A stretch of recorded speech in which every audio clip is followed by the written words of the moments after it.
ಅರಮನೆಯ ಪಟ್ಟವೇರಬೇಕಾದರೆ ಅವನು ಹೇಳಿದ ಹಾಗೆ ಕೇಳಬೇಕು. ಅಂದಾಗ ಯೌವನದಿಂದ ತುಂಬಿ ತೂಗುತ್ತಿರುವ ಆ ಭಾಗ್ಯಶ್ರೀಯನ್ನು ನನ್ನ ಸತಿಯಾಗಿ ಮಾಡಿಕೊಂಡರೆ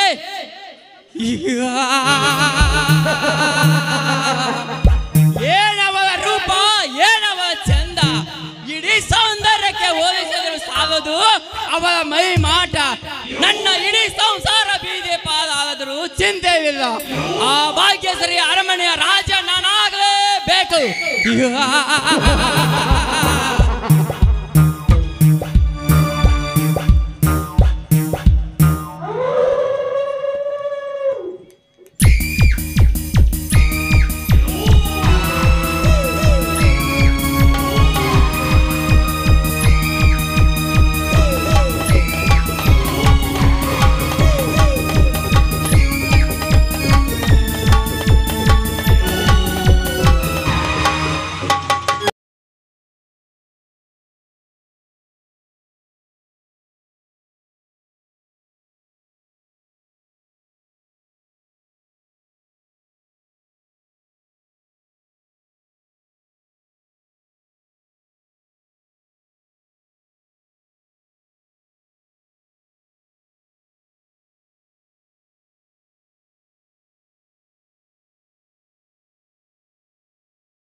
ಓಹೋ ಶ್ರೀಧರ, ರಸ್ತೆಯಲ್ಲಿ ನಿಂತು ಏನು ಆಲೋಚನೆ ಮಾಡುವುದ ನಿಂತಿರುವೆಲ್ಲ, ಏನದು? ಇಲ್ಲ ಸಾವುಕಾರ್ರಿ, ನೀವು ಹೇಳಿದ ವಿಷಯ ಬಗ್ಗೆ ವಿಚಾರಿಸುತ್ತಾ ನಿಂತಿರು. ನಾನು ಹೇಳಿದ ವಿಷಯ ಯಾವ ವಿಷಯ? ಅದೇ ಸಾವುಕಾರ್ರಿ, ನಮ್ಮ ಅಣ್ಣನ ಆಸ್ತಿ ವಿಷಯ. ಹೋ, ಆ ವಿಷಯನಾ? ನೋಡು ಶ್ರೀಧರ, ನನ್ನ ತಂಗಿಯ ಕೈ ಹಿಡಿಯಬೇಕಾದರೆ ಬರೀ ಆಸ್ತಿ ಅಷ್ಟೇ ಆದರೆ ಸಾಲದು. ಏನು ಸಾವುಕಾರ್ರಿ?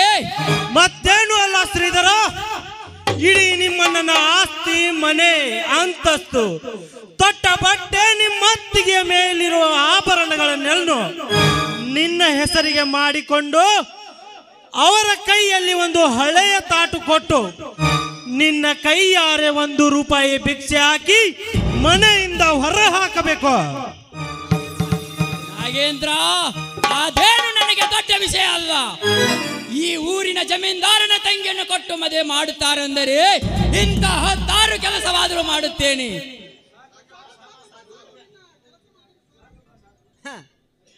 ಏ ತಮ್ಮ ಶ್ರೀಧರ, ಸಾಕ, ಇಷ್ಟು ಕೆಲಸ ಮಾಡಿದ್ರೆ ಭಾಳ ಚಲೋ ಆಕತ್ ನೋಡಪ್ಪ ತಮ್ಮ, ಸಾಕ ಇಷ್ಟ ಕೆಲಸ. ಹಾಗಾದರೆ ನನ್ನ ಮದುವೆ ಯಾವಾಗ? ನೋಡಪ್ಪ ತಮ್ಮ ಶ್ರೀಧರ, ನಮ್ಮ ಸಾವುಕಾರ ಹಾಕಿದ ಕಂಡೀಷನ್ ಎಲ್ಲ ಹೂ ಅನ್ನ. ಆಮೇಲೆ ನೋಡ, ಇಲ್ಲೇ ನಮ್ಮ ಪಾಂಡವನ ಗುಡಿ, ಅಲ್ಲೇ ನಮ್ಮ ಜನ್ಯಾರ ಮಗನ ತಂಗಿನ ಲಗ್ನ ಮಾಡಿಬಿಡು ಅಂತ. ಹೌದು ಶ್ರೀಧರ, ಮೊದಲು ಕೆಲಸ, ಆಮೇಲೆ ಮದುವೆ.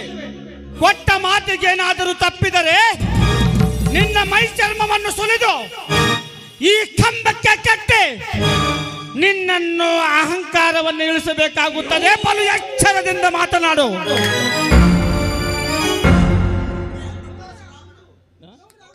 ಗೌಡ್ರೆ, ಅಂದು ಆ ಪರಶುರಾಮನ ತಂದೆಯ ಆಜ್ಞೆ ಅಂತೆ ಎಂದು ನಿಮ್ಮ ತನ್ನ ತಾಯಿಯ ರುಂಡವನ್ನು ಕಡೆದು ಎಂದು ನಿಮ್ಮ ಆಜ್ಞೆ ಅಂತೆ ನಮ್ಮಣ್ಣನ ರುಂಡವನ್ನು ಕತ್ತರಿಸಿ ಬಾ ಎಂದರೆ ಬರುತ್ತೇನೆ. ಕೊಟ್ಟ ಮಾತು ತಪ್ಪವನಲ್ಲ ಈ ಶ್ರೀಧರ. ಮತ್ತೆ ಏನಾದರೂ ಮಾಡಬೇಕಾ?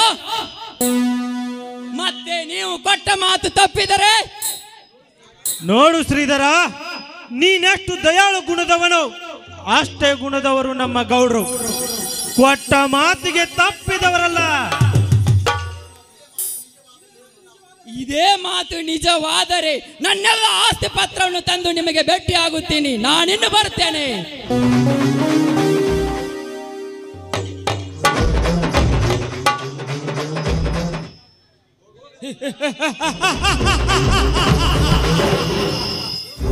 ಹೋಗಲೇ ಶ್ರೀಧರ, ಹೋಗು. ಇಡೀ ನಿಮ್ಮಣ್ಣನ ಸಂಸಾರ ಮೇಕೆ ಹರಿದು ತಿನ್ನುವ ತಪ್ಪಲಾಗಬೇಕು. ಕಿತ್ತೆಸೆಯುವ ಕಸ ಲೇ ಧರ್ಮ್ಯ,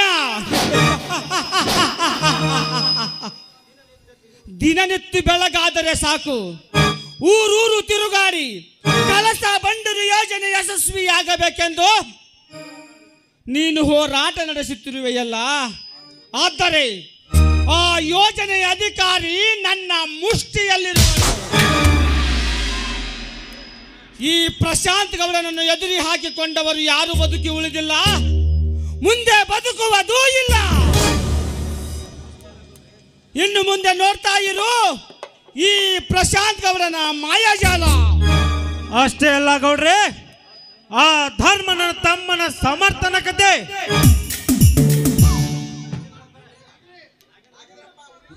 ನಾಗೇಂದ್ರಪ್ಪನವ್ರ ಊರಿಗೆ ಎಷ್ಟು ದಾರಿ ಇಲ್ಲ, ಅವಂಗೊಂದು ಗತಿ ಕಾಣಿಸಿದ್ರಾಯ್ತ್ರಿ. ಹೇಪ ಕಂತ್ರಿ, ಆ ಶ್ರೀಧರನಿಗೆ ಕೊಟ್ಟ ಕೆಲಸ ಮುಗಿಯಲಿ, ಆಮೇಲೆ ಯೋಚನೆ ಮಾಡಿದರಾಯಿತು ಆ ಬಡಕುನ್ನಿ ಧರ್ಮೆಯ ಕಥೆಯನ್ನು. ನಡೆಯಿರಿ, ಇನ್ನ ಮೇಲೆ ಹೋಗೋಣ.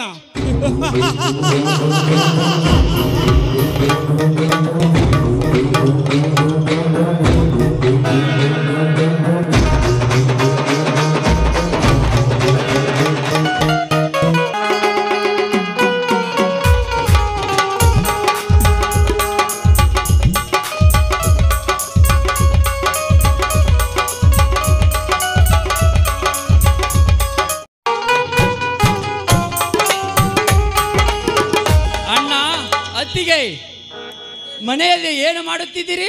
ಬೇಗ ಬನ್ನಿ, ಸಂತೋಷದ ಸುದ್ದಿ ಹೇಳಬೇಕು.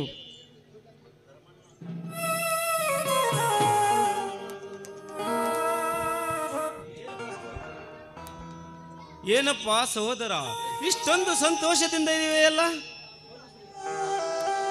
ಶ್ರೀಧರ್, ಏನಪ್ಪ ಅದು ನಿನ್ನ ಸಂತೋಷದ ಸುದ್ದಿ? ನಮಗೂ ಸ್ವಲ್ಪ ಹೇಳ್ಬಾರ್ದಾ?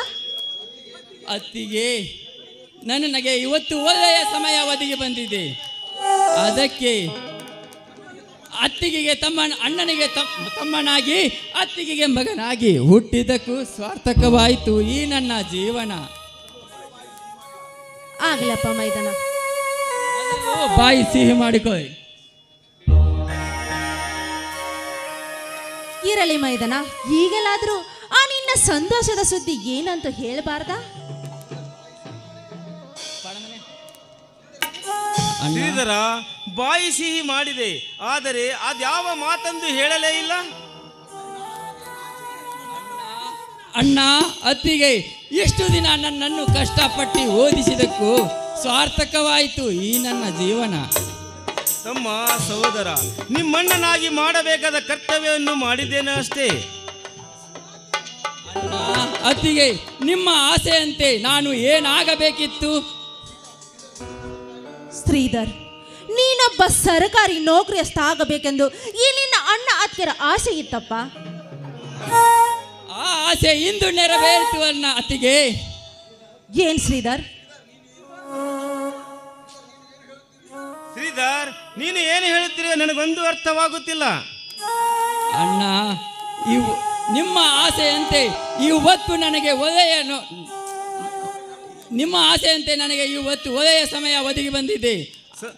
ಸರ್ಕಾರಿ ನೌಕರಿ ಒದಗಿ ಬಂದಿದೆ ಅಣ್ಣ. ಸಂತೋಷ. ಈ ಸಂತೋಷದ ವಿಷಯ ಹೇಳೋದಕ್ಕೆ ಇಷ್ಟೊಂದು ನೀನು ಸತಾಯಿಸಿದ್ಯಾ? ಅಣ್ಣ, ಅತ್ತಿಗೆ, ನಾನು ನೌಕರಿಗೆ ಸೇರಬೇಕಾದರೆ ನಿನ್ನ ತಂದೆ ತಾಯಿಗೆ ಈ ಪೇಪರಿಗೆ ಸಹಿ ಮಾಡಿಸಿಕೊಂಡು ಬಾ ಎಂದು ಕಳಿಸಿದಾರಣ್ಣ. ಅಣ್ಣ, ಆದರೆ ಆ ವಿಧಿ ಲಿಖಿತ ಹೇಗಿದೆ ನೋಡಣ್ಣ. ಚಿಕ್ಕಂದಲೇ ಇರುವಾಗ ನನ್ನ ತಂದೆ ತಾಯಿಯನ್ನು ಕಳೆದುಕೊಂಡು ತಬ್ಬಲಿಗಳನ್ನ ನಾವು ತಬ್ಬಲಿಗಳು. ತಂದೆ ತಾಯಿ ಸ್ಥಾನದಲ್ಲಿ ನೀವೇ ಇರುವಾಗ ನೀವೇ ನನ್ನ ತಂದೆ ತಾಯಿಗಳು.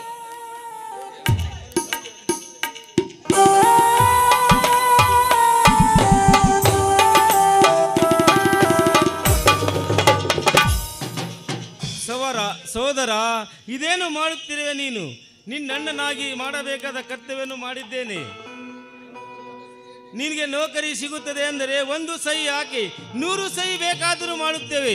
ಬಾ ಸೀತಾ, ಸಹಿ ಮಾಡೋಣ. ಆಯ್ತು ಸ್ವಾಮಿ.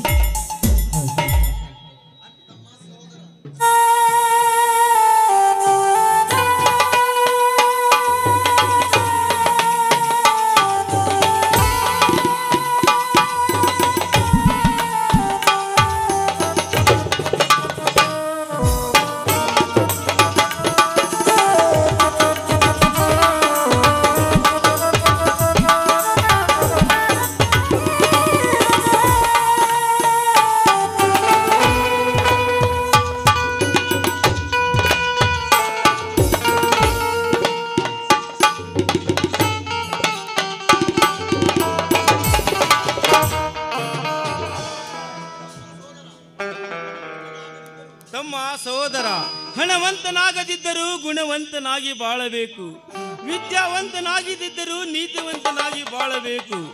ಈ ಭೂತಾಯಿಯನ್ನು ನಂಬಿ ಬದುಕುತ್ತಿರುವ ನಾವು ಚಿನ್ನವನ್ನು ಬೆಳೆಯಬೇಕೇ ಹೊರತು ದುಷ್ಟರ ಜೊತೆ ಸೇರಿ ಕಸ ಬೆಳೆಸಬಾರದು.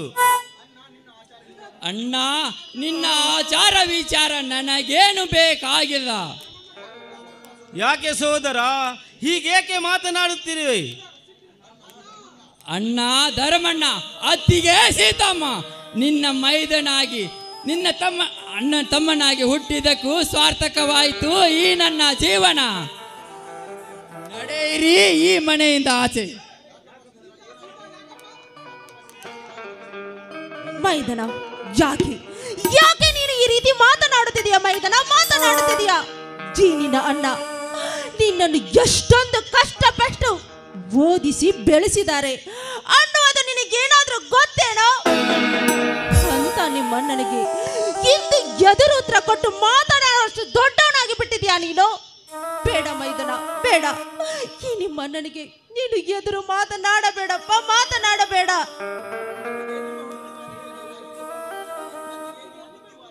ಅತ್ತಿಗೆ, ನಿಮ್ಮ ಬುದ್ಧಿವಾದವನ್ನು ನನಗೆ ಬೇಕಾಗಿಲ್ಲ. ಈ ಮನೆಯಲ್ಲಿ ನಿಮಗೆ ಜಾಗವಿಲ್ಲ. ಯಾಕಪ್ಪ ಸೋದರ ಹೀಗೇಕೆ ಚುಚ್ಚಿ ಚುಚ್ಚಿ ಮಾತನಾಡುತ್ತಿರುವೆ ನೀನು? ಈ ನಿನ್ನ ಮಾತು ಕೇಳಿ ಎದೆಗೆ ಚೂರಿ ಬಡಿದಂತಾಗಿದೆ ನನ್ನ ಮನಸ್ಸಿಗೆ.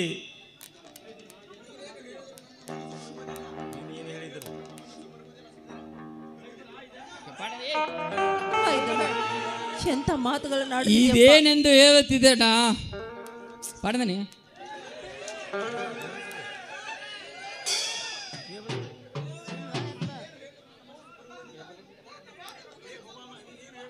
ಇದೇನು ಹೇಳಿದರೂ ಈ ನನ್ನ ಮನಸ್ಸು ಕರಗುವುದಿಲ್ಲ ಅಣ್ಣ.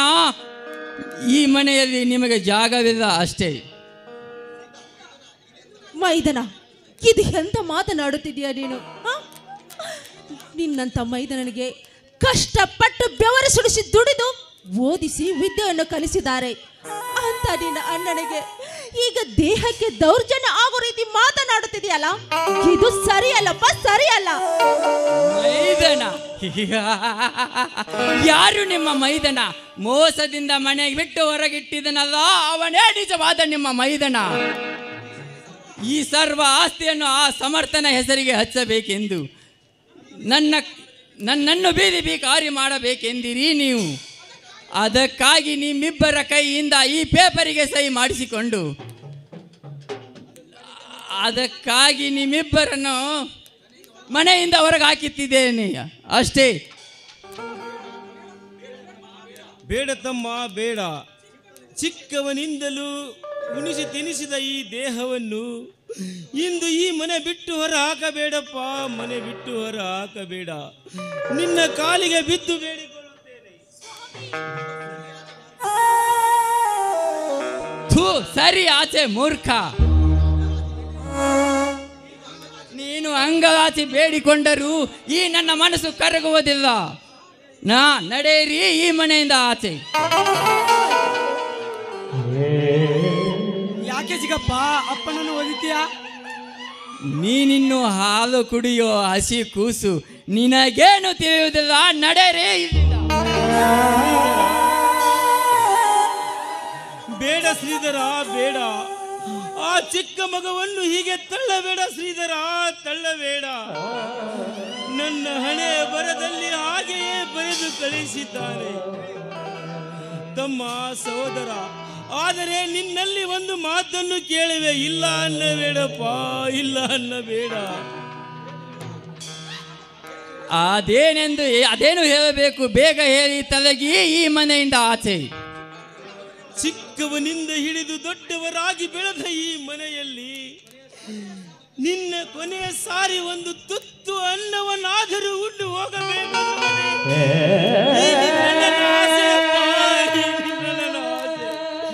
ಬೇಡ ಅನ್ನ ಬೇಡ ಸಹೋದರ, ಬೇಡ ಅನ್ನ ಬೇಡ. ಇನ್ನೊಂದು ಸಾರಿ ನಿನ್ನ ಕಾಲಿಗೆ ಬಿದ್ದು ಬೇಡಿಕೊಳ್ಳುತ್ತೇನೆ. ಮತ್ತೆ ಮತ್ತೆ ಹೇಳಬೇಕೇನು ನಿನಗೆ? ನಡೆಯಿರಿ ಈ ಮನೆಯಿಂದ ಆಚೆ. ಶ್ರೀಧರ್, ಒದೆಯಬೇಡಪ್ಪ, ಒದೆಯಬೇಡ. ಹೆತ್ತ ತಾಯಿ ತಂದೆಯಾಗಿ ನಿನ್ನನ್ನು ಜೋಪಾನ ಮಾಡಿದ್ದಾರೆ. ಅಷ್ಟೂ ಅಲ್ಲದೆ ತನ್ನ ಹೊಟ್ಟೆಗೆ ಕೂಳ ಇಲ್ಲದರೂ ಸರಿ ಕಷ್ಟಪಟ್ಟು ದುಡಿದು ನಿಮ್ಮನ್ನು ಜೋಪಾನ ಮಾಡಿದ್ದಾರೆ. ನಿನಗೆ ವಿದ್ಯೆ ಕೊಟ್ಟು ಬುದ್ಧಿ ಕಲಿಸಿದ್ದಾರೆ. ಅಂತ ನಿಮ್ಮ ಅಣ್ಣನ ಮೇಲೆ ಈ ರೀತಿ ಒದ್ದು ದೌರ್ಜನ್ಯ ಮಾಡಬೇಡಪ್ಪ, ಮಾಡಬೇಡ. ನಿನಗೆ ಕೈ ಮುಗಿದು ಬೇಡಿಕೊಳ್ಳುತ್ತೇನೆ. ಹೋಗಲಿ ಬಿಡು ಸೀತಾ, ಆ ಮಾತು ಈಗೇಕೆ? ವಿಷ ತುಂಬಿದ ಸರ್ಪಕ್ಕೆ ಎಷ್ಟೊಂದು ಹಾಲೆರೆದರೂ ಅದು ವಿಷ ಕಾರದೆ ಬಿಡುವುದಿಲ್ಲ. ಸೀತಾ ಕುಮಾರ, ಬದುಕಲು ಮನೆಯೇ ಬೇಕಾ? ಸಾಲು ಗಿಡದ ತಿಮ್ಮಕ್ಕ ಸಾಲು ಸಾಲು ಮರವನ್ನು ನಟಿಸಿದ್ದಾಳೆ. ಅಲ್ಲಿಗೆ ಹೋಗಿ ಒಂದು ಗುಡಿಸಲು ಕಟ್ಟಿಕೊಂಡು ಜೀವಿಸೋಣ ಕುಮಾರ. ಸೀತಾ, ಇಂದಿಗೆ ಮುಗಿಯಿತು ಈ ಮನೆಯ ಋಣ. ಅಯ್ಯೋ ವಿಧಿಯೇ.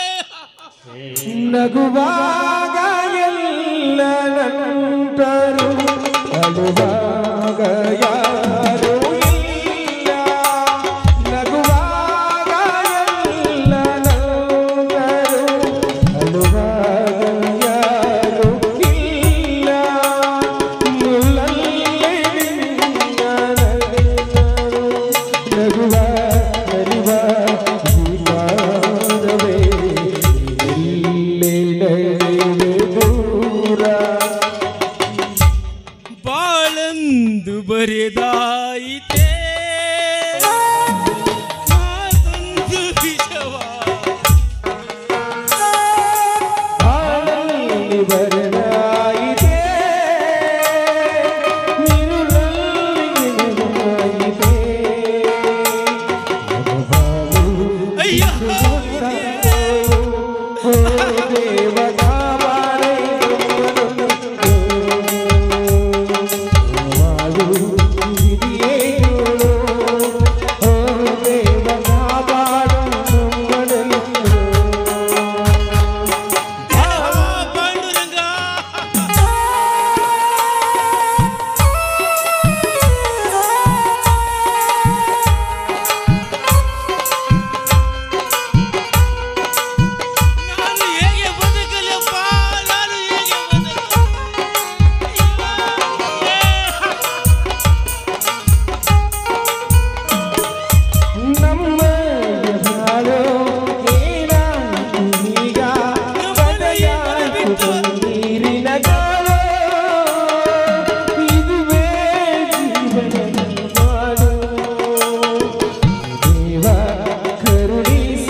ನಾನು ಹೇಗೆ ಜೀವಿಸಲಪ್ಪ?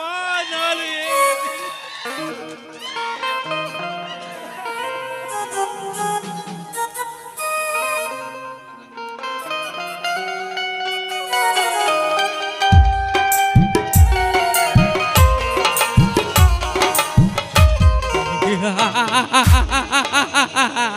ಹೆಂಡು ಹೆಣ ಇದೇ ನನ್ನ ಮುಂದಿನ ಜೀವನ.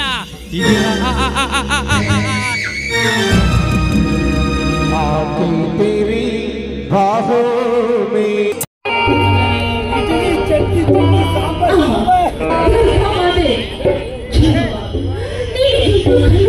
ಹಾಗೆ ಕುಳಿತಿರುವೆ ತಾಯಿ, ಕುಳಿತಿರುವೆ. ನಮ್ಮಂತ ಬಡ ಮಕ್ಕಳು ಒಂದೇ ಒಂದು ಸಾರಿ ನನ್ನ ಮೈದನರು ಇದು ನನ್ನ ಗಂಡ ಮಕ್ಕಳನ್ನು ಮನೆಯಿಂದ ಹೊರ ಹಾಕಿದ್ರು ತಾಯಿ, ಹೊರ ಹಾಕಿದರು. ಒಬ್ಬ ಎಲ್ಲ ಆಸ್ತಿಗಳನ್ನು ತನ್ನ ಹೆಸರಿಗೆ ಬರೆಸಿಕೊಂಡು ನಮ್ಮನ್ನು ಬೀದಿ ಪಾಲು ಮಾಡಿದ. ಇನ್ನೊಬ್ಬ ಸಂಬಂಧಗಳನ್ನು ತರೆದು ಮನೆಯಿಂದ ಹೊರಟು ಹೋದ. ಈಗ ನಾವೇನು ಮಾಡುವುದು ತಾಯಿ, ಏನು ಮಾಡುವುದು? ನಮ್ಮ ಕೈಯಲ್ಲಿ ಒಂದು ಪಾತ್ರೆ ಕೊಟ್ಟು ತಗೊಳ್ಳಿ, ಭಿಕ್ಷೆ ಬೇಡಿಕೊಂಡು ಹೋಗಿ ಎಂದು ಹೇಳಿಬಿಟ್ಟ ಆ ನನ್ನ ಮೈದನ. ಬೇಡ ತಾಯಿ, ಬೇಡ. ಈ ನಿನ್ನ ಬಡ ಮಗಳನ್ನು ಒಂದೇ ಒಂದು ಸಾರಿ ಬಂದು ಕಾಪಾಡು ತಾಯಿ, ಕಾಪಾಡು. ನನ್ನ ಗಂಡಗಿದ್ದು ತುತ್ತು ಕೂಳಿಗಾಗಿ ಕೂಲಿ ಮಾಡಲು ಹೊರಟಿದ್ದಾನೆ. ನನ್ನ ಸಂಸಾರವನ್ನು ಉಳಿಸಿಕೊಳ್ಳೋ ಜವಾಬ್ದಾರಿ ನಿನ್ನದು ತಾಯಿ, ನಿನ್ನದು. ಬೇರೆ ಒಂದು ಯೋಗದೋಳು ಬಳಲದ ನೊಂದವಳೆ ಸೂರ್ಯಗಳು ಆತ್ಮನೆ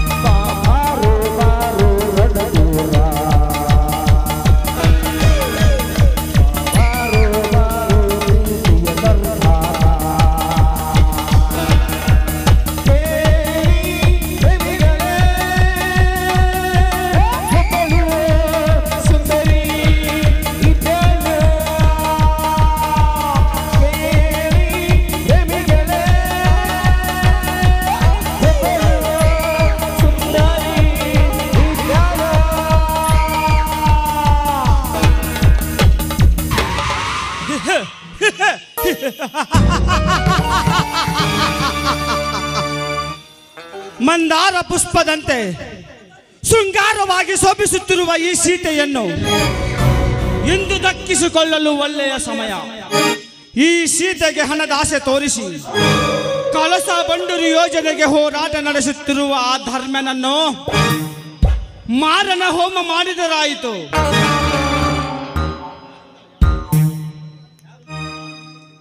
ಯಾರು? ನಾನು ಯಾರೆಂದು ಕೇಳುತ್ತಿರುವೆಯಲ್ಲ ಸೀತಾ. ಬಡವರ ಬಾಳಿಗೆ ಬೆಳಕಾಗಿ ಬಂದ ಪ್ರಶಾಂತ್ ಗೌಡ. ಓಹೋ, ತಾವು ಈ ಕಾಡಿಗೆ ಬಂದ ಕಾರಣವೇನು? ಬಂದ ಕಾರಣ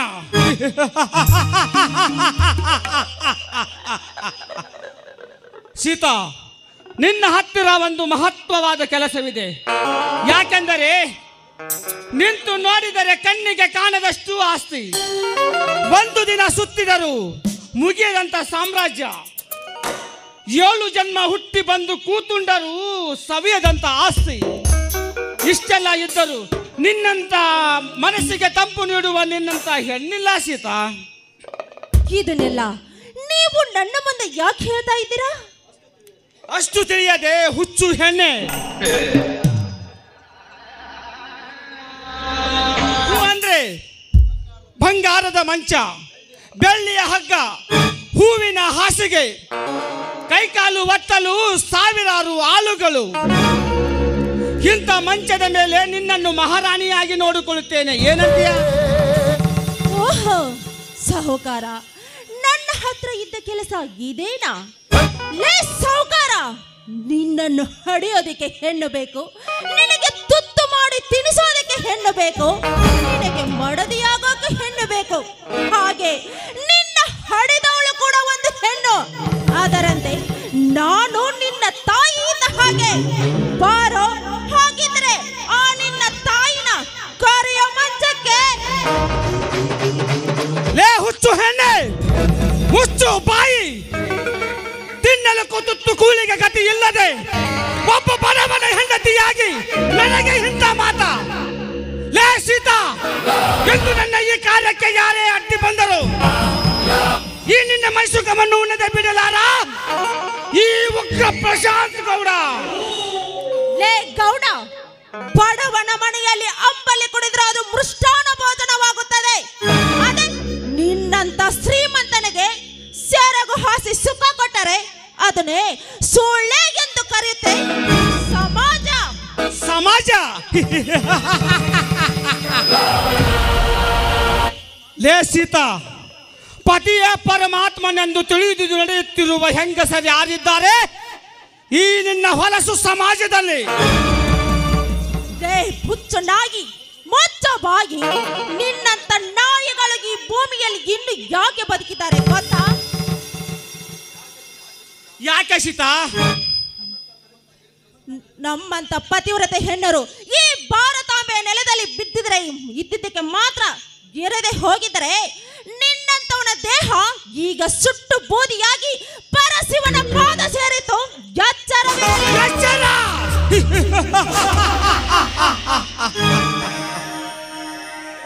ಲೇ ಸೀತಾ, ಕೆಲಸಕ್ಕೆ ಬಾರದ ಮಾತುಗಳನ್ನಾಡಿ ಕಾಮ ತುಂಬಿದ ನನ್ನ ದೇಹಕ್ಕೆ ಹುಳಿ ಹಿಂಡಬೇಡ.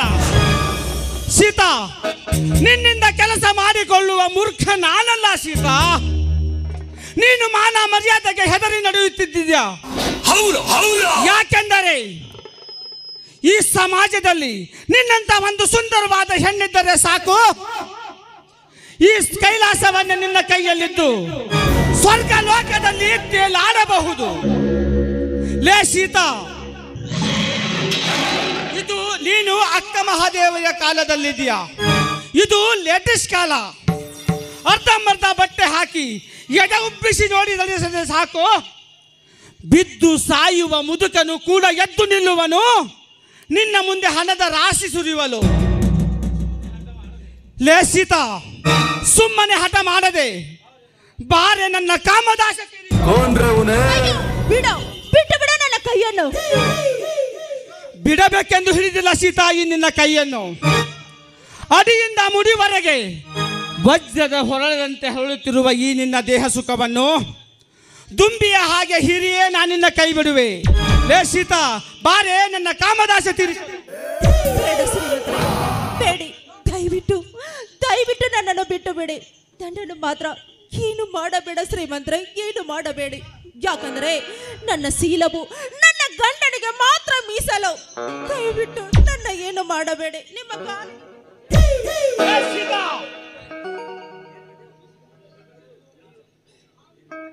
ಗರತಿ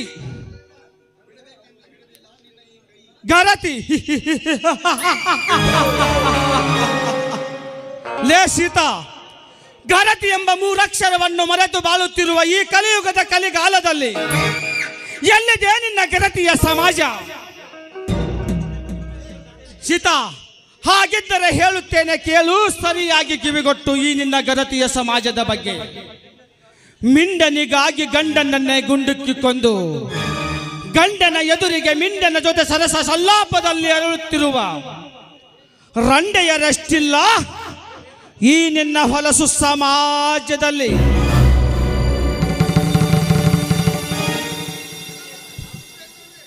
ಸೀತಾ, ಪತಿಯ ಪರಮಾತ್ಮನೆಂದು ಹಿತ ಸಂಸ್ಕೃತಿಯ ನುಡಿಯನ್ನು ಹೇಳಿ ಗಂಡನ ಎದುರಿಗೆ ಮಿಂಡನನ್ನು ಕರೆದುಕೊಂಡು ಮಂಚದ ಮೇಲೆ ಸುಖ ಸಲ್ಲಾಪದಲ್ಲಿ ಅರಳುತ್ತಿರುವ ಹೆಣ್ಣುಗಳೆಷ್ಟಿಲ್ಲ ಈ ನಿನ್ನ ಹೊಲಸು ಸಮಾಜದಲ್ಲಿ. ತವರು ಮನೆಯಲ್ಲಿ ಮತ್ತೊಬ್ಬನ ಜೊತೆಯಲ್ಲಿ ಸುಖ ಸಲ್ಲಾಪದಲ್ಲಿ ಅರಳಿ ಮದುವೆಯಾದ ಮೇಲೆ ಗಂಡನ ಮನೆಗೆ ಮಿಂಡನೂ ಬಂದರೆ ಇವನು ನನ್ನ ಅಣ್ಣನೆಂದು ನಟನೆ ಮಾಡಿ ಸುಖ ಕೊಟ್ಟು ಕಳಿಸುವ ನಿನ್ನಂಥ ಹೆಣ್ಣುಗಳೆಷ್ಟಿಲ್ಲ ಈ ನಿನ್ನ ಹೊಲಸು ಸಮಾಜದಲ್ಲಿ. ಸೀತಾ, ಅಂದ ಮೇಲೆ ಈ ನಿನ್ನ ಶೀಲವನ್ನು ಉಂಡು ತಿಪ್ಪೆಗೆ ಬಿಸಾಡಿದರು ಎದ್ದು ಬಂದು ಕೇಳಲಾರರು ಈ ನಿನ್ನ ಗರತಿಯ ಸಮಾಜ. ಹಾಗೆಂದಿನ ಕೂಗಿ ಕರೆ ಈ ನಿನ್ನ ಗರತಿ ಸಮಾಜವನ್ನು ಎದ್ದು ಬಂದು ಕಾಪಾಡಲೇ ನಿನ್ನನ್ನು. ಲೇ ಗೌಡ, ಬಿಡ ನನ್ನ ಕೈಯನ್ನು. ಒಂದೇ ಒಂದು ಸಾರಿ ಕಿವಿಗೊಟ್ಟು ಕೇಳೋ ಆ ನನ್ನ ಕೊನೆ ಮಾತುಗಳನ್ನು. ನೋಡು ಗೌಡ, ಹೇಳ್ತಾ ಇದ್ದೀನಿ, ಸೂಳೆ ಆಗಿ 100 ವರ್ಷ ಬಾಳೋದಕ್ಕಿಂತ ಪತಿವ್ರತೆಯಾಗಿ 3 ದಿನ ಮುತ್ತೈದೆಯಾಗಿ ಬಾಳಿ ಸಾಯ್ತೇನೆ. ಲೇ, ನಿನ್ನಂತ ನರರಾಕ್ಷಸಗಳನ್ನು ಸಂಹಾರ ಮಾಡಲು ಆ ದೇವರು ಧರೆಗಿಳಿದು ಬಂದೇ ಬರುತ್ತಾನೆ. ಆದರೆ ಈ ನನ್ನ ಶೀಲ ಮಾತ್ರ ನಿನಗೆ ಎಂದು ದೊರಕದು, ನನ್ನ ಗಂಡನಿಗೆ ಮಾತ್ರ ಮೀಸಲು. ಗೌಡ, ಈ ಪತಿವ್ರತೆ ಹೆಣ್ಣು ಪತಿವ್ರತೆಯಾಗಿ ಪ್ರಾಣ ಬಿಡುತ್ತಾಳೆ. ಆದರೆ ಯಾವುದೇ ಕಾರಣಕ್ಕೂ ತನ್ನ ಶೀಲವನ್ನು ನಿನ್ನಂತ ನಾಯಿಗೆ ಅರ್ಪಿಸಿ ಸಾಯೋದಿಲ್ಲ. ಜೈ ದುರ್ಗಾ ಮಾತೆ.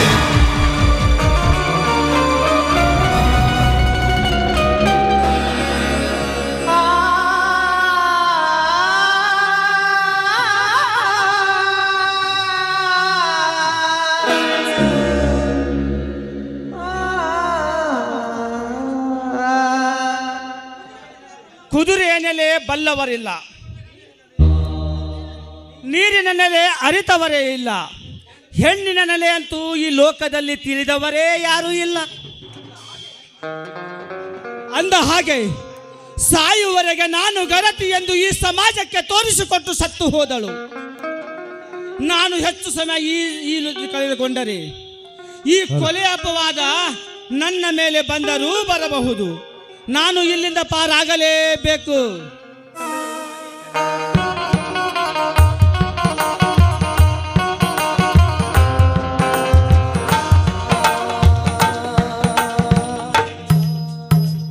ಇಲ್ಲಿ ಯಾರೋ ಹೆಣ್ಣಿನ ನರಳು ಶಬ್ದ ಕೇಳಿ ಬರುತ್ತಿದೆ. ಯಾರಿರಬಹುದು? ನೀರು ನೀರು ನೀರು. ಅಯ್ಯೋ ಅತ್ತಿಗೆ, ನೀವು ಏನಾಗಿದೆ ನಿಮಗೆ? ಮೊದಲು ಆಸ್ಪತ್ರೆಗೆ ಹೋಗೋಣ ಬನ್ನಿ. ಬೇಡಪ್ಪ ಮೈದನ, ಬೇಡ.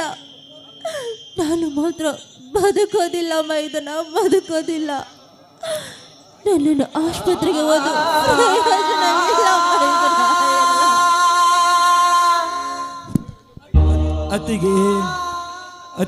ಅತ್ತಿಗೆ, ಹುಟ್ಟುತ್ತಾ ತಂದೆ ತಾಯಿಯನ್ನು ಕಳೆದುಕೊಂಡೆ, ಬೆಳೆಯುತ್ತಾ ಅಣ್ಣ ತಮ್ಮಂದರ ಪ್ರೀತಿಯನ್ನು ಕಳೆದುಕೊಂಡೆ. ಈ ತಾಯಿಯ ಮಾತು ಜೀವ ಹೋದರೂ ನಡೆಸಿಕೊಡುತ್ತೇನೆ. ಅದೇನೆಂದು ಹೇಳುವ ತೆಗೆಯಮ್ಮ, ಹೇಳು.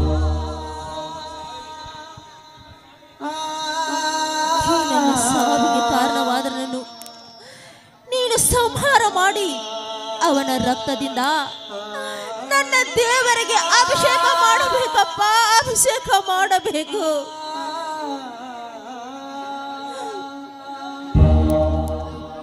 ವಿಧಿಯೇ, ಎಂತಹ ಕಠಿಣ ಪರಿಸ್ಥಿತಿಯಲ್ಲಿ ಸಿಲುಕಿದೆ ಮಾ ನೀನು.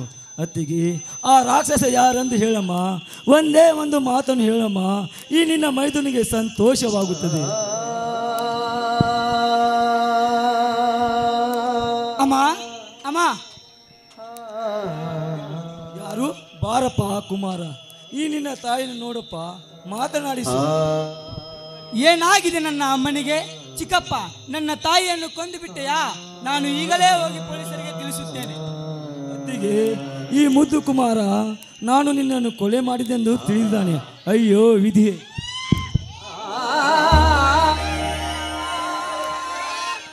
ನೋಡಿ ಸಾಹೇಬ್ರೆ, ನನ್ನ ತಾಯಿಯನ್ನು ಕೊಲೆ ಮಾಡಿದ ಪಾಪಿ ಸುಳ್ಳು ಹೇಳುತ್ತಾನೆ ನೋಡಿ. ಏ ಕೊಲೆ ಗಂಡ, ಒಂದು ಹೆಣ್ಣನ್ನು ದಾರಿಯಲ್ಲಿ ಕೊಲೆ ಮಾಡಿ ನಿನಗೆ ಕರುಣೆ ಇಲ್ಲವೇ? ಬಿಸಿ ಇವನನ್ನು ಅರೆಸ್ಟ್ ಮಾಡಿ. ಇನ್ಸ್ಪೆಕ್ಟರ್, ಈ ಕೊಲೆಯನ್ನು ನಾನು ಮಾಡಿಲ್ಲ, ನನ್ನನ್ನು ನಂಬಿ. ನನ್ನ ತಾಯಿಯನ್ನು ಕೊಲೆ ಮಾಡಿದ ಈ ಪಾಪಿ ಸುಳ್ಳು ಹೇಳುತ್ತಿದ್ದಾನೆ ಸಾಹೇಬ್ರೆ, ಸುಳ್ಳು ಹೇಳುತ್ತಿದ್ದಾನೆ. ನಾನೇ ಕಣ್ಣಾರೆ ನೋಡಿದ್ದೇನೆ ಇವನು ಕೊಲೆ ಮಾಡಿದ್ದು. ಮುಂದೆ ಮಾತೆತ್ತದೆ, ಸುಮ್ಮನೆ ಸ್ಟೇಷನ್ಗೆ ನಡೆ. ಅವೆಲ್ಲ ಕೋರ್ಟಿನಲ್ಲಿ ಹೇಳುವಂತೆ. ಬಿಸಿ ಇವನನ್ನು ಕರೆದುಕೊಂಡು ನಡೆಯಿರಿ. ಕಂದ ಕುಮಾರ, ನೀನು ಕೂಡ ನನ್ನನ್ನು ಕೊಲೆಗಾರನೇನೆಯಾ? ಅಯ್ಯೋ ವಿಧಿಯೇ. ನ್ಯಾಯ ಎಲ್ಲಿದೆ? ನ್ಯಾಯ ಎಲ್ಲಿದೆ? ಎಲ್ಲಿದೆಯೋ ನ್ಯಾಯ? ಅನ್ನ ಇಲ್ಲಿದೆಯೋ ನ್ಯಾಯ?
ಈಗ ಏನಾಗಿದ್ದೀಯ, ಮುಂದೆ ಏನಾಗುತ್ತೀಯ ಅನ್ನೋದು ಈ ನಾಗೇಂದ್ರನ ಕೈಯಲ್ಲಿದೆ.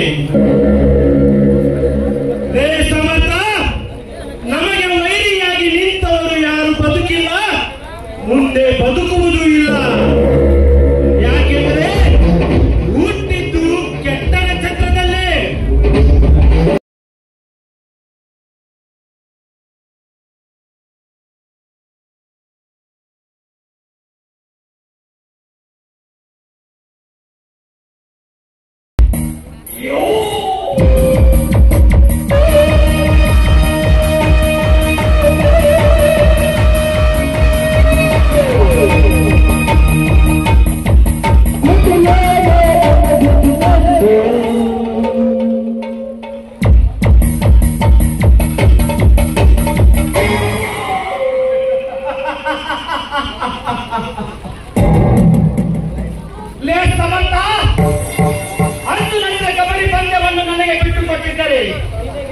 ನಿನಗೆ ಇಂದು ಈ ಪರಿಸ್ಥಿತಿ ಬರುತ್ತಿರಲಿಲ್ಲ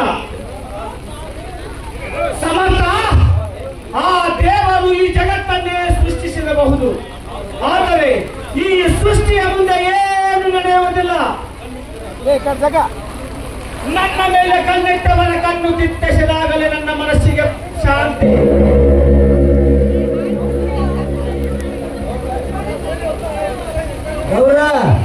ಆ ವಿಷಯ ಹೋಗ್ಬಿಡಿ. ಆ ಶ್ರೀಧರ ತನ್ನ ಅಸ್ತಿತ್ವ ತಗೊಂಡ್ ಬಂದ ಅಸ್ತಿತ್ವ ತಗೊಂಡ್ ಬಂದ ನೀವು ತಂಗಿ ಕೊಡಂದ್ರ ಏನ್ ಮಾಡ್ತೀವಿ ನೀವು? ಕಂತ್ರಿ ಅಷ್ಟು ದೊಯ್ಯದೆ ಮಂಕೆ, ನಮ್ಮ ಆಸ್ಥಾನದಲ್ಲಿರುವ ಆ ಪಂಜರದ ಗಿಳಿಯನ್ನು ಹೇಗೆ ಆಟವಾಡಿಸಬೇಕೆನ್ನುವುದು ನಮಗೆ ಚೆನ್ನಾಗಿ ಗೊತ್ತು. ಕಂತ್ರಿ 3 ಅಡಿ 6 ಅಡಿ ಜಾಗಕ್ಕೆ ಹೋಗುವ ವಯಸ್ಸಾಯಿತು, ಇನ್ನು ನಿನಗೆ ಬುದ್ಧಿ ಬರಲಿಲ್ಲ. ಕಂತ್ರಿ, ಅಂದು ಆ ರಾಮನ ಕಾಲ, ಇಂದು ಈ ಪ್ರಶಾಂತ್ ಅವರನ್ನ ಕಾಲ. ಕಂತ್ರಿ, ನಾನು ಹೇಳಿದ ಹಾಗೆ ನೀನು ಕೇಳಬೇಕು ಅಷ್ಟೇ. ಆಯ್ತಪ್ಪ, ನೀವು ಹೆಂಗ ಹಾಗೆ ಕೇಳ್ತೀರಿಪ್ಪ. ಕಂತ್ರಿ, ನಮ್ಮ ಸಾಹುಕಾರರು ತಮ್ಮ ತಂಗಿಯನ್ನು ಆ ಶ್ರೀಧರನಿಗೆ ಕೊಟ್ಟು ಮದುವೆ ಮಾಡುತ್ತೇನೆಂದು ಹೇಳಲಿಲ್ಲವೇ? ಹೌದು, ಹೇಳಿ. ಹಾಗಾದರೆ ನಾವು ಹೇಳಿದ ಹಾಗೆ ಆ ಶ್ರೀಧರ ಆಸ್ತಿ ಪತ್ರ ತಂದರೆ ಅವನಿಗೆ ಚೆನ್ನಾಗಿ ಕುಡಿಸಿ ಅವನ ಕೈಯಿಂದ ಆಸ್ತಿ ಪತ್ರ ಬರೆಸಿಕೊಳ್ಳುವುದು ನಮ್ಮಿಬ್ಬರ ಲೆಕ್ಕ.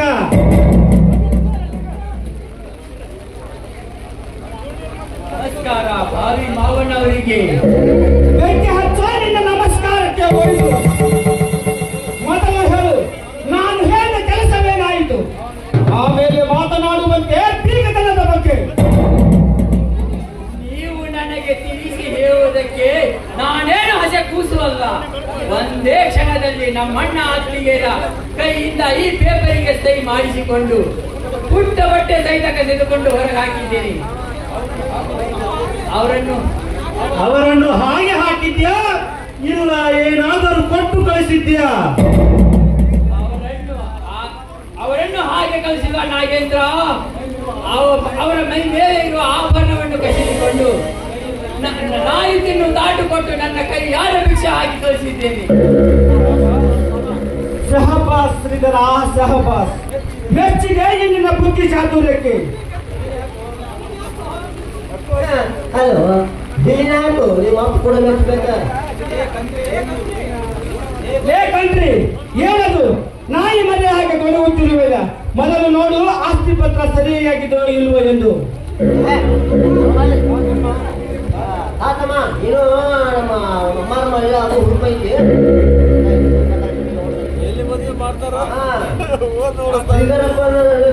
ಧರ್ಮಾನಂದ ತಮ್ಮನ ಸಮರ್ಥನ ಪಾಲಿಲೆಲ್ಲ ಸುಂದರ ಹೆಸರು ಬಂದಾರಂತ. ಇದೆಲ್ಲ ಕರೆಕ್ಟ್ ನೋಡ್ರಪ್ಪ. ನೋಡಿದೆ ಕಂತ್ರಿ, ಇದೇ ಸಂತೋಷದ ಸಮಯದಲ್ಲಿ ಒಂದು ಪಾರ್ಟಿ ಏರ್ಪಾಟ್ ಮಾಡು. ಎಲ್ಲರೂ ಹಾಡಿ ಕುಣಿಯೋಣ. ಆಯ್ತು ನೋಡ್ರ, ನೀವು ಪಾರ್ಟಿ ಮಾಡ್ಕೊಂಡ್ರೆ ಬರೋ ಹೋಗಿ ಆ ಡ್ಯಾನ್ಸರ್ ಕರ್ಕೊಂಡ್ಬರ್ತೀನಿ. ಡ್ಯಾನ್ಸರ್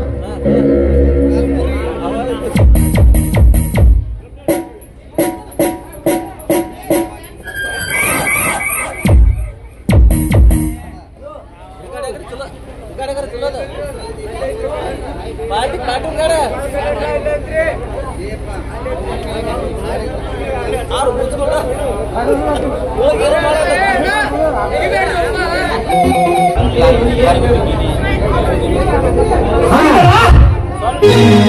ಒಳಗಡೆ ಹೋಗಿ ವಿಶ್ಲೇಷಣೆಗೆ ಹೋಗು. ಇವನಿಗೆ ಏನು ಬೇಕು ನೋಡು, ಎಲ್ಲ ವ್ಯವಸ್ಥೆ ಮಾಡಿ.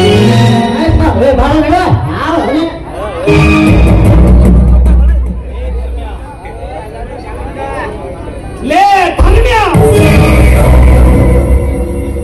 ನಿನ್ನ ಜೀವನ ತಂತಿ ಹರಿದ ಪಿಟೀಲು. ಈ ಕರ್ಮದ ಮುಂದೆ ಧರ್ಮದ ಆಟ ಏನು ನಡೆಯುವುದಿಲ್ಲ.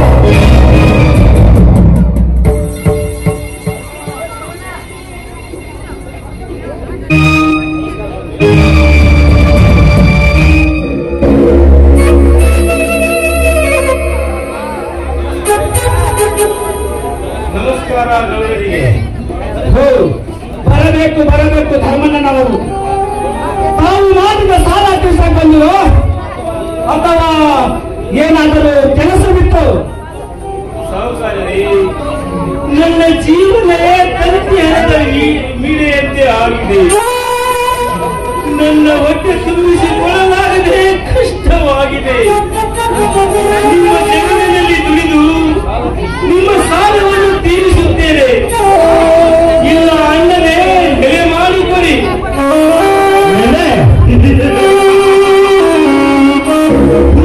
ಸೂರ್ಯನಿಗಿಲ್ಲ ನೆಲೆ, ತಿರುಗುವ ಭೂಮಿಗಿಲ್ಲ ನೆಲೆ, ಬೀಸುವ ಗಾಳಿಗಿಲ್ಲ ನೆಲೆ, ಹರಿಯುವ ನದಿಗಿಲ್ಲ ನೆಲೆ. ಅಂತವರಿಗೆ ನೆಲೆ ಇಲ್ಲಂದ ಮೇಲೆ ನಿನಗೆಲ್ಲದೆಯೋ ನೆಲೆ.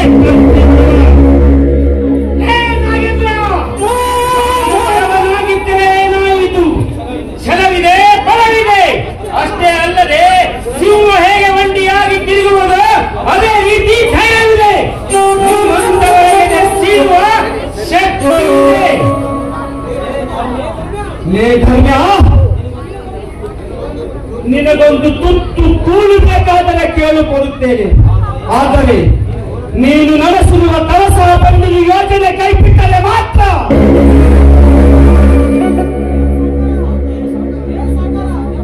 ಏ ಸಹೋದರ, ನನ್ನ ಜೀವ ಬೇಕಾದರೆ ಕೇಳು, ಕೊಡುತ್ತೇನೆ. ಆದರೆ ಆ ಗಂಗಾ ಮಾತೆ ನನ್ನಿಂದ ದ್ರೋಹ ಬಗೆಯಲು ಸಾಧ್ಯವಿಲ್ಲ.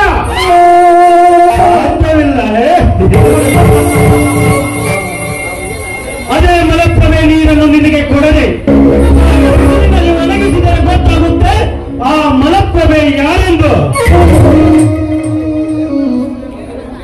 ಕೆಟ್ಟ ಸೂರ್ಯ ಮಕ್ಕಳ, ಗಂಗಾ ಮಾತೆಯ ಭೇದ ಭಾವ ಇಲ್ಲದೆ ನಿಮ್ಮಂತಹ ರಾಕ್ಷಸರಿಗೆ ಉಸಿರಾಗಿದ್ದಾಳೆ.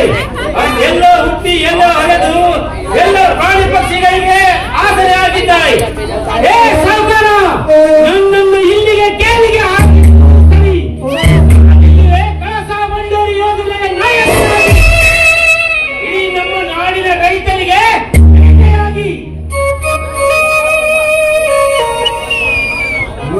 ಧರ್ಮನ ಆ ಸಂಖ್ಯೆ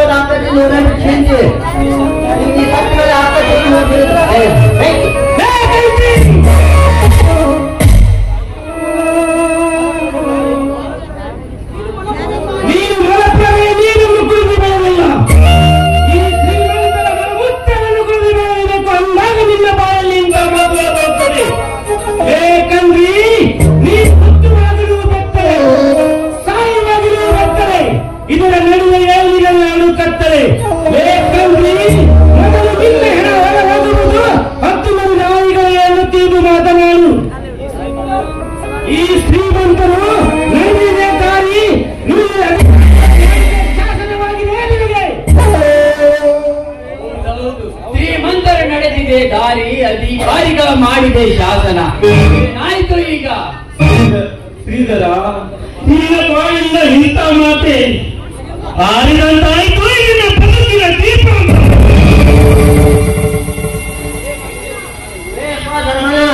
ಹತ್ಯಾಣ ಹೋಗಿ ಕಿತ್ಯಾಣ ಹೋಗೋಣ ಎಲ್ಲ ಲೇಖ ಬಲಪಾಯಿ ಧನ್ಯ. ಇಷ್ಟ ಸಾಕ, ಇನ್ನ ಹೇಳಬೇಕ? ಲೋ ಶ್ರೀಧರ, ಈ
ನೋಡಿ ಕರುಣಾಮೂರ್ತಿಯಾಗಿ ಕರುಣೆ ತೋರಬೇಕು ಅಥವಾ ಅತಿಥಿ ಸಂಸ್ಕಾರ ಮಾಡಿ ಮಂಚದ ಮೇಲೆ ಕುಳಿಸಬೇಕು.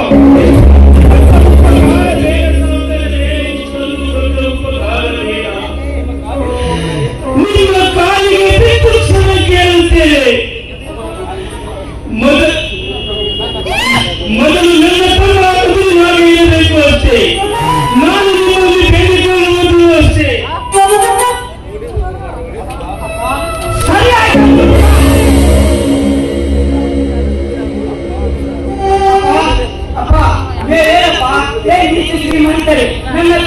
ಈ ಸಮಾಜದಲ್ಲಿ ಭಿಕ್ಷೆ ಬೇಡಿ ಆದರೂ ಸಾಕುತ್ತೇನೆ. ನಿಮ್ಮ ಹಂಗು ನಮಗೇನು ಬೇಡ. ಬಾರಪ್ಪ, ಯಾವುದಾದರೂ ದೇವಸ್ಥಾನದಲ್ಲಿ ವಾಸ ಮಾಡೋಣ. ಬಾರಪ್ಪ, ಬಾ.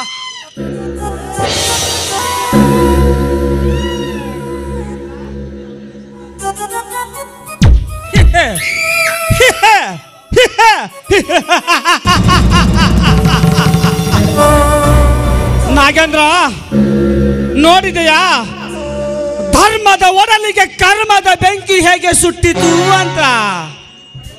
ಗೌಡ್ರೆ, ಆ ಧರ್ಮ ಬೀದಿ ಪಾಲಾಗುವುದು ಖಚಿತ. ಗೌಡ್ರ, ನಾಳೆ ಬರೋದು ಪ್ರಜಾವಣಿ ಪೇಪರ್ನಾಗ ಧರ್ಮನ್ ಸತ್ತಂಗ ಅಂತ ತಿಳ್ಕೊಂಬಿಡ್ರಿ ನೀವು. ನೋಡ್ರಿ ಗೌಡ್ರ, ಕಾರ್ಖಾನೆ ಕೆಲಸ ಭಾಳ ಉಳ್ದಾವು. ಕಾರ್ಖಾನೆ ಕೆಲಸ ಮುಗಿಸ್ಕೊಂಡು ಇದು ಮಾಡುವಂತ ಬರ್ರಿ, ಹೋಗ್ಕೊಂಡು ಹೊಲ ಕಡೆ. ಆಯ್ತಾಯ್ತು, ನೋಡ್ರಿ ಹೋಗೋಣ.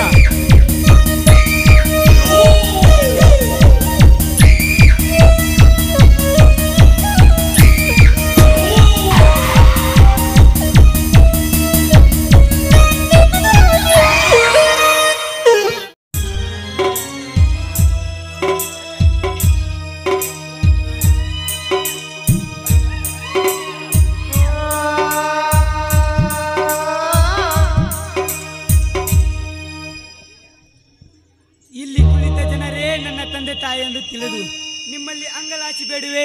ಇಂದಿಗೆ 3 ದಿನವಾಯಿತು. ನಾನು ನನ್ನ ತಂದೆ ಒಂದು ತುತ್ತು ಅನ್ನ ಸಹಿತ ಉಂಡಿಲ್ಲ. ಯಾರಾದರೂ ಭಿಕ್ಷೆ ನೀಡಿ ಪುಣ್ಯ ಕಟ್ಟಿಕೊಳ್ಳಿ. ಯಾರಾದರೂ ಭಿಕ್ಷೆ ನೀಡಿ. 3 ದಿನವಾಯಿತು ಊಟ ಮಾಡಿಲ್ಲ.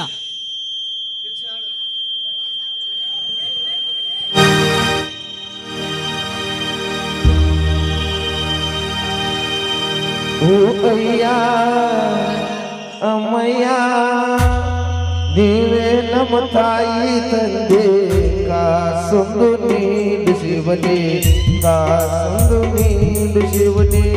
ಅಯ್ಯ ಅಮ್ಮಯ್ಯ, ನೀವೇ ನಮ್ಮ ತಾಯಿ ತಂದೆ, ಕಾಸೊಂದು ನೀಡು ಶಿವನೇ, ಕಾಸೊಂದು ನೀಡು ಶಿವನೇ.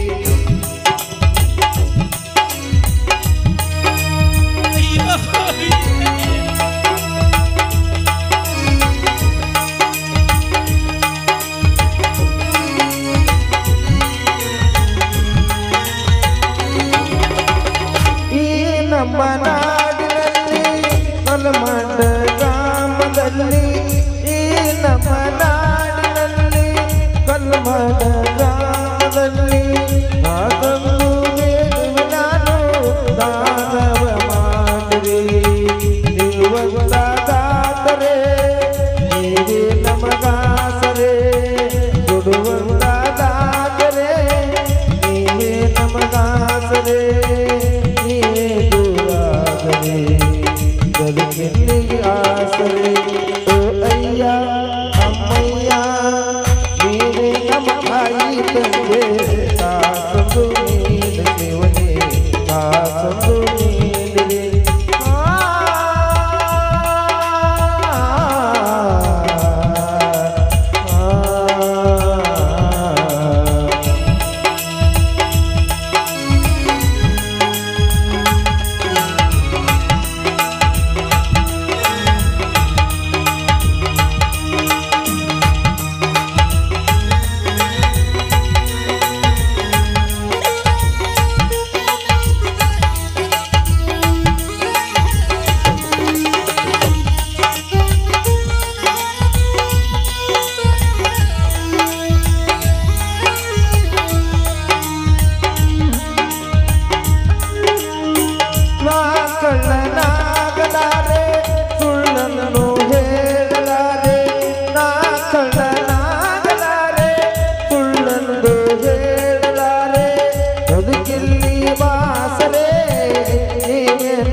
ಪಾಂಡುರಂಗ, ಈ ರೈತರ ಬಾಳಿಗೆ ಎಂತ ಘೋರ ಶಿಕ್ಷೆ ಕೊಟ್ಟ ದೇವಾ. ನಾನು ಹೇಗೆ ಬದುಕಲಿ ಪಾಂಡುರಂಗ? ನಾನು ಅಯ್ಯೋ ವಿಧಿಯೇ.